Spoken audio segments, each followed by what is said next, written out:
कुछ वीडियोस पहले हमने ये बात वाज़िया की थी कि वेक्टर की लेंथ हम कैसे निकालते हैं, और ये एक क्लियर और नीट आइडिया था, क्योंकि हम किसी भी वेक्टर को 2 या 3 डायमेंशंस में बताते हैं, या किसी भी एक वेक्टर को हम n डायमेंशंस में डिफाइन कर सकते हैं। लेकिन एक 100 डायमेंशन या n डायमेंशन का वेक्टर विजुलाइज करना बहुत मुश्किल होता है, और इसको हम एक स्केलर वैल्यू पे मैप कर देते हैं, और वो स्केलर वैल्यू होती है वेक्टर की लेंथ। अब इस वीडियो में मैं ये तलाश करना चाह रही हूँ कि एंगल बिटवीन वेक्टर्स क्या होता है या कैसे ढूंढा जाता है। आप देख रहे हैं कि हम एक बहुत ही बुनियादी चीज़ से वेक्टर्स की मैथमेटिक्स की इमारत तामीर कर रहे हैं। आपको पता है कि लीनियर अलजेब्रा जो है सिर्फ 2 डायमेंशनल स्पेस पर मुश्तमिल नहीं है, बल्कि ये एक मल्टी डायमेंशनल या n डायमेंशनल स्पेस पर मुश्तमिल मजमून है। आप किसी भी डायमेंशन या कितनी भी नंबर की डायमेंशंस के अपने वेक्टर्स को बिल्कुल उसी तरह डील कर सकते हैं जिस तरह अपने 1 डायमेंशन या 2 डायमेंशन के वेक्टर को डील करते हैं। चलिए फ़र्ज़ कीजिए मेरे पास 2 वेक्टर्स हैं, वेक्टर a और b, जो n डायमेंशनल हैं, और यहाँ यह बात भी काबिल गौर है कि दोनों वेक्टर्स नॉन ज़ीरो हैं। मैं इन वेक्टर्स को बना के दिखाती हूँ आपको। ये मेरा वेक्टर a ये है, और ये मेरा वेक्टर b है। मैंने ये वेक्टर a और b फर्जी तौर पर बना दिए हैं, और ये जो a और b को वेक्टर जोड़ रहा है ये मेरे पास है a माइनस b।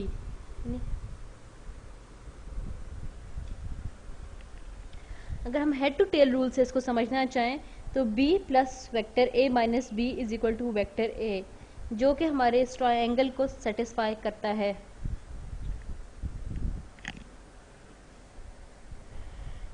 मैं ये इसलिए आपको बना के दिखा रही हूँ कि ये हम 2 डायमेंशन में इसको इमेजिन करना या सोचना आसान होता है, लेकिन हकीकत में इसकी 2 डायमेंशंस नहीं होती, 100 डायमेंशंस, 200 डायमेंशंस या कुछ भी डायमेंशन हो सकती हैं। मैं एक और ट्रायंगल बनाती हूँ। जो मेरा ट्रायंगल है वो कुछ इस तरह है। ये सब्ज़ रंग से मैंने अपना ट्रायंगल बनाया है। मैं इनके जो मेरे ये डायमेंशन है हर साइड की, वो वेक्टर्स की लेंथ के बराबर होगी। तो हाइपोटेन्यूज मेरे पास वेक्टर a की लेंथ के बराबर है, परपेंडिकुलर मेरे पास vector a minus vector b की लेंथ के बराबर है, और जो मेरे पास बेस है ट्रायंगल की वो वेक्टर b की लेंथ के बराबर है। तो अब ये मैंने ये एक ट्रायंगल बना दिया है। अब सवाल ये है कि कौन से इस तरह के हालात होंगे जिनमें मैं इस तरह का या वेक्टर्स को मिला के रेक्टेंगल माफ़ कीजिएगा, ट्रायंगल नहीं बना सकती। यहाँ पे मैं ये बात आपको वाज़ह कर दूँ कि कौन सी ऐसी वजूहात हैं जिनकी बिना पर मैं एक ट्रायंगल नहीं बना सकती या इस तरह का ट्रायंगल नहीं बना सकती। तो पहली शर्त ये है कि जब कभी भी मेरे पास वेक्टर b की length vector a plus length of vector a minus b से बड़ी होगी। 2 डायमेंशंस में मैं कभी भी एक ट्रायंगल इस तरह का नहीं बना सकूंगी जब कभी भी मेरे पास b की लेंथ a और a माइनस b वेक्टर की a plus a minus b vector length से बड़ी होगी, है नी?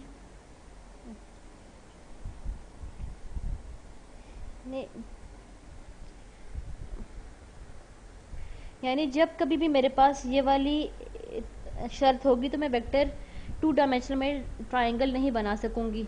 तो इसलिए अब हम ट्रायंगल इनइक्वालिटी इस्तेमाल करेंगे अपने इस दावे को प्रूव करने के लिए।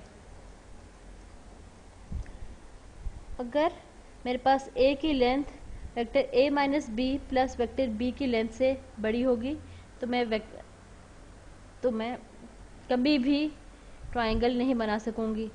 बिल्कुल इसी तरह अगर मेरे पास vector a minus vector b की लेंथ वेक्टर a की लेंथ प्लस वेक्टर b की लेंथ से बड़ी होगी तो मैं अपना ट्रायंगल नहीं बना सकूंगी।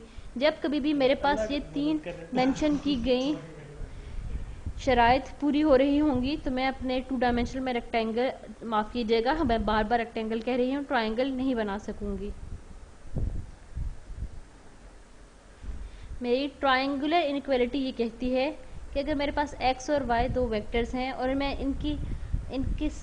इनको सम करके इसकी लेंथ लूँ, यानी vector x plus vector y की लेंथ हमेशा कम होगी या बराबर होगी वेक्टर x की लेंथ के जमा वेक्टर y की लेंथ के। यानी अब मैं लिख सकती हूँ कि वेक्टर a किसके बराबर है। वेक्टर a बराबर है vector b plus vector a minus b के। तो इसका ये मतलब हुआ कि वेक्टर a की जो लेंथ है वो बराबर है vector b plus vector a minus b की लेंथ के। यानी मैंने वेक्टर a को लिख दिया बाकी दोनों वेक्टर्स के सम की फॉर्म में। यहाँ पे वेक्टर b और वेक्टर a माइनस b मेरे पास दो मुख्तलिफ वेक्टर हैं।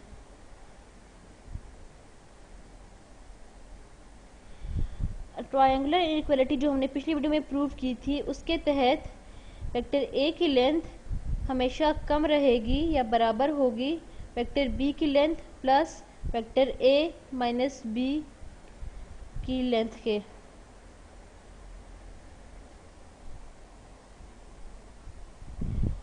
तो ये जो दूसरी वाली इनइक्वालिटी ऊपर मैंने पर्पल रंग से लिखी थी वो हमारे लिए मसला नहीं है, क्योंकि हम जानते हैं ट्रायंगुलर इनइक्वालिटी से कि ये कभी भी हो नहीं सकता कि वेक्टर a की length vector b plus vector a minus b की लेंथ से बड़ी हो जाए, वो हमेशा कम ही रहेगी। अब अगर वेक्टर b को मैं वेक्टर a और a माइनस b की फॉर्म में लिखने की कोशिश करूं तो इसका मतलब है vector a plus vector b minus a। जब a माइनस b की डायरेक्शन उल्टी कर दूं तो वेक्टर मेरे पास b माइनस a बन जाता है, जो मैंने येलो कलर से बनाया भी है। अब ट्रायंगुलर इनइक्वालिटी से ये बात भी हमें वाजिया होती है कि वेक्टर b की लेंथ हमेशा कम रहेगी या बराबर होगी वेक्टर a की लेंथ के plus vector b minus a की लेंथ के। अब आप कहेंगे कि वेक्टर a माइनस b की लेंथ और वेक्टर b माइनस a की लेंथ बराबर ही होनी चाहिए, और ये मैं आपको ऊपर छोड़ रही हूँ कि ये आप खुद ही प्रूव कर लें वेक्टर लेंथ्स की डेफिनेशन को इस्तेमाल करते हुए। क्योंकि vector b minus a vector b minus a की डायरेक्शन ऑपोजिट है या मुतजाद है वेक्टर a माइनस b की, इसलिए इनकी जब भी कभी भी हम लेंथ लेंगे या मैग्नीट्यूड लेंगे, क्योंकि वो हमेशा एक स्केलर होता है तो इसलिए हमेशा उसकी लेंथ बराबर होगी, यानी वेक्टर b माइनस a की लेंथ वही होगी जो वेक्टर a माइनस b की लेंथ है। तो अब ये भी हम पर वाजिया हो गया कि b की लेंथ हमेशा कम होगी वेक्टर a की लेंथ से plus vector b minus a की लेंथ से, इसलिए हमें पहले वाली नीले रंग से लिखी हुई इनइक्वालिटी के बारे में भी फिक्रमंद होने की ज़रूरत नहीं है। अब हम तीसरी डायमेंशन की तरफ आते हैं। वेक्टर a माइनस b को मैं लिख सकती हूँ, या वेक्टर a माइनस b की लेंथ को मैं इस तरह लिख सकती हूँ कि vector a plus vector minus b। अगर हम b को माइनस b कर दें तो इसकी जो रुख है, जिसका रुख है वो मुतजाद हो जाएगा, उल्टी तरफ चलना शुरू कर देगा या दाएं से बाएं की तरफ जाएगा, तो वो मेरे पास माइनस b बन जाएगा। तो इसलिए वेक्टर a माइनस b मेरे पास बन जाता है vector a plus vector minus b।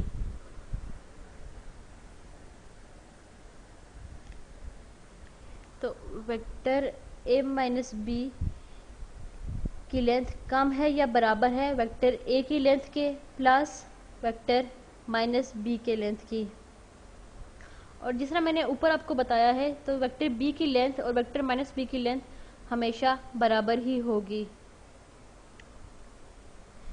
तो इसका मतलब है तीसरी इनइक्वालिटी भी हमारे पास मसला नहीं बना रही। तो इसका मतलब हुआ कि कोई भी इस तरह का केस हमारे पास नहीं है कि जिसमें हम ये ट्रायंगल ना बना सकें। कोई भी आर्बिट्रेरी a और b हम ले लें तो हम इनसे मिलाकर एक ट्रायंगल इस तरह का बना सकते हैं। अब मैं एक और आर्बिट्रेरी मिसाल लेती हूँ कि मेरे पास वेक्टर ए है, ये दूसरा मेरे पास वेक्टर बी है, ये पीले रंग से मेरे पास है वेक्टर ए माइनस बी।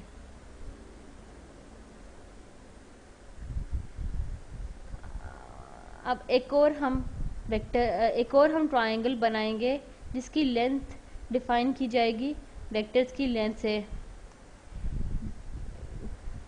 ये मेरे पास वेक्टर बी की लेंथ है, ये मेरे पास वेक्टर ए माइनस बी की लेंथ है, और ये तीसरी जानिब मेरे पास वेक्टर ए की लेंथ है। मैं जानती हूँ मैं हमेशा एक इस तरह का ट्रायंगल बना सकती हूँ। अब मैं angle between two vectors define करना चाहती हूँ। दो वेक्टर्स के दरमियान जो एंगल है ये मैं इसको थीटा से डिनोट कर रही हूँ। मैं अभी डिफाइन करना चाह रही हूँ कि मेरा एंगल दो वेक्टर्स के दरमियान मेरा एंगल क्या है। मैं इस एंगल को डिफाइन कर रही हूँ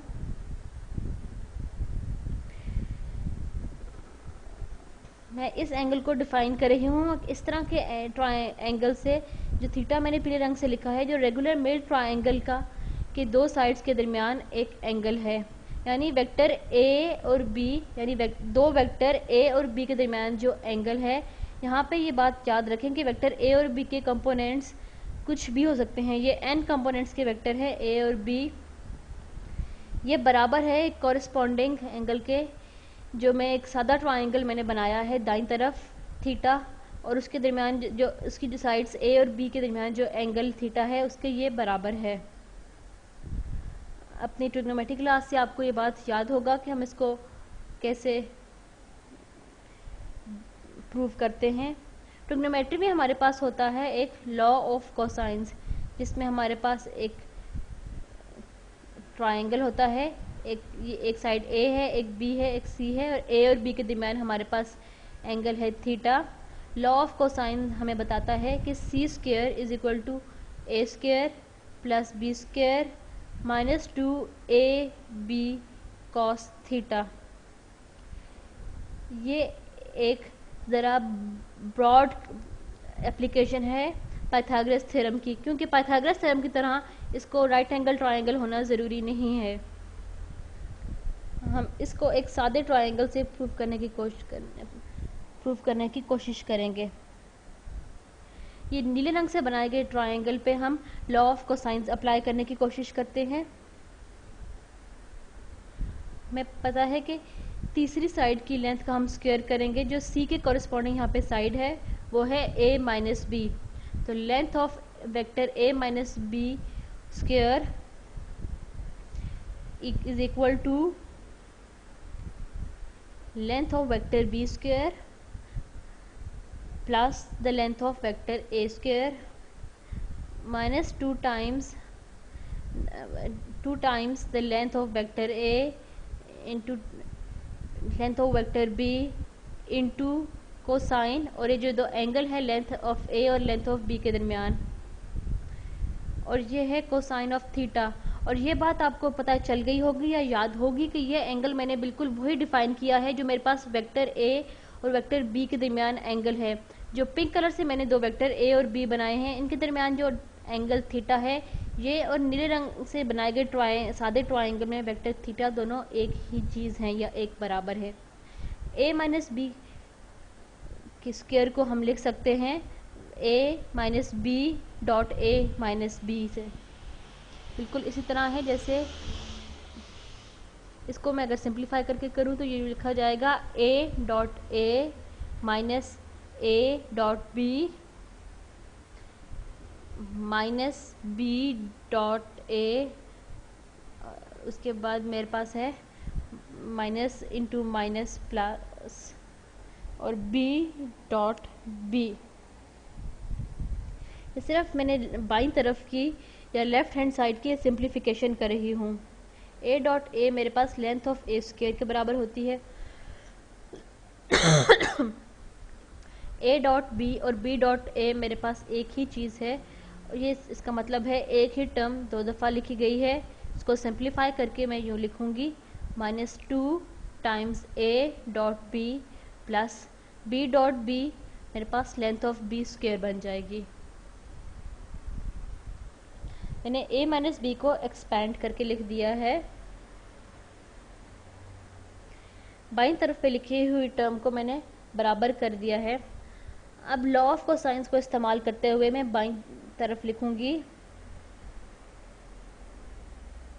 मुझे लिखते हुए थोड़ी कोफ्त हो रही है, इसलिए मैं इसको कॉपी पेस्ट करूंगी। मैंने कॉपी कर लिया, मैंने इसको कॉपी कर लिया और ये मैंने इसको पेस्ट कर दिया। तो ये मेरी बाईं तरफ बराबर है मेरी दाईं तरफ के। लॉ ऑफ कोसाइंस को इस्तेमाल कर रही हूँ मैं यहाँ पे। अब इसको हम सिंप्लीफाई कर सकते हैं कि लेंथ ऑफ ए स्क्वायर दोनों तरफ से कट जाएगी, लेंथ ऑफ बी स्क्वायर दोनों तरफ से कट जाएगी। अब हमारे पास क्या बचता है? अब हम दोनों साइड्स को -2 से डिवाइड कर सकते हैं। जब कभी हम दोनों इतराफ को -2 से डिवाइड करेंगे तो हमारे पास 1 रह जाएगा, और जो बाकी बचेगा वो ये होगा कि vector a dot vector b, ये थोड़ा दिलचस्प हो रहा है कि फ़ौरन से हमें डॉट प्रोडक्ट की एक रिलेशनशिप मिल रही है। यानी a dot b is equal to a की लेंथ इंटू b की लेंथ, यानी a और b की लेंथ की प्रोडक्ट, इनके लेंथ के n कंपोनेंट्स हो सकते हैं, इंटू कोसाइन थीटा। और ये बात आपको याद ही होनी चाहिए कि जो थीटा है वो एंगल है a और b के। तो आप ये कह सकते हैं कि लेंथ ऑफ a और लेंथ ऑफ b के दरमियान जो एंगल थीटा है वो वही एंगल है जो वेक्टर a और वेक्टर b के दरमियान एंगल थीटा है। तो ये जो थीटा है ये वो एंगल है जो वेक्टर a और एंगल b के दरमियान है।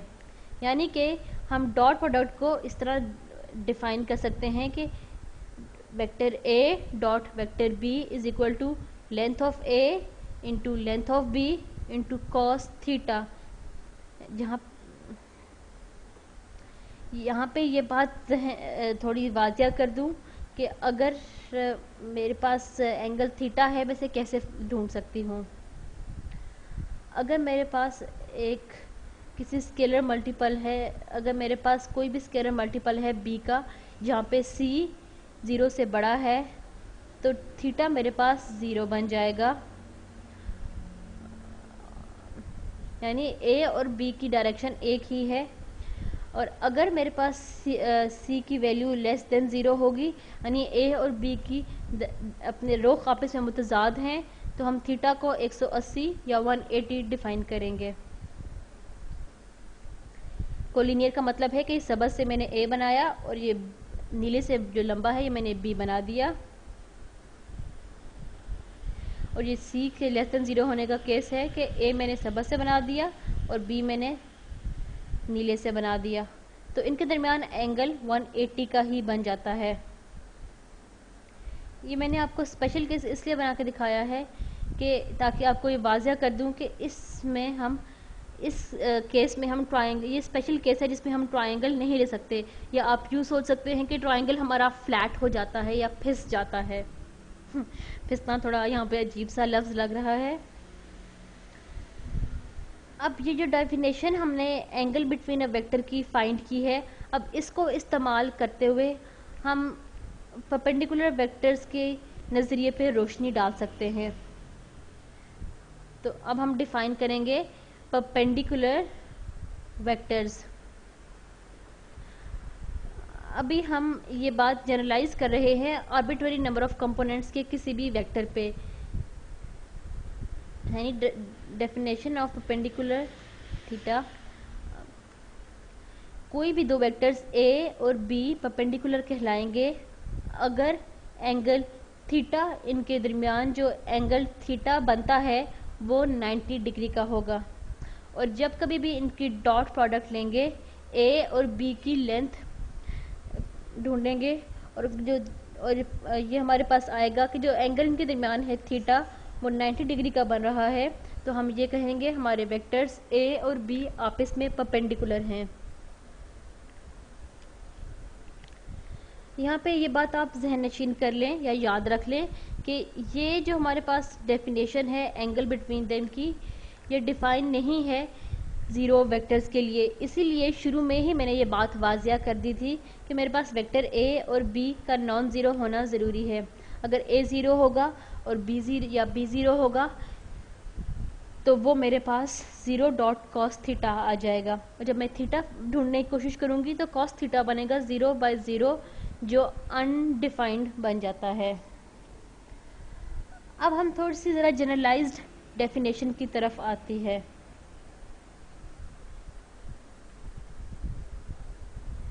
जब कभी भी किसी दो वेक्टर्स के दरमियान एंगल 90 डिग्री होगा तो बाय डेफिनेशन वो डायरेक्ट वेक्टर्स आपस में परपेंडिकुलर हो जाएंगे। लेकिन अगर इसी चीज़ को हम जनरलाइज्ड करना चाहें तो इसको यूँ लिखेंगे। अभी हम यूँ फ़र्ज़ करते हैं कि हमारे पास दो वेक्टर्स के दरमियान जो एंगल है theta is equal to 90 degree है। तो हम फॉर्मूले से क्या ढूंढ सकते हैं? ए डॉट बी हमें बराबर है length of A into length of B into cos sine of 90 degree. ये आप देख सकते हैं कि कोसाइन ऑफ 90 डिग्री हमारे पास 0 होता है। का मतलब है दाईं तरफ पे मौजूद सारी की सारी टर्म हमारे पास 0 हो जाएगी या सिफर हो जाएगी। तो a डॉट बी हमारे पास 0 बन जाएगा, यानी a और b की डॉट प्रोडक्ट हमारे पास 0 आ जाती है। ये हमारे पास एक और इंटरेस्टिंग केस बन गया।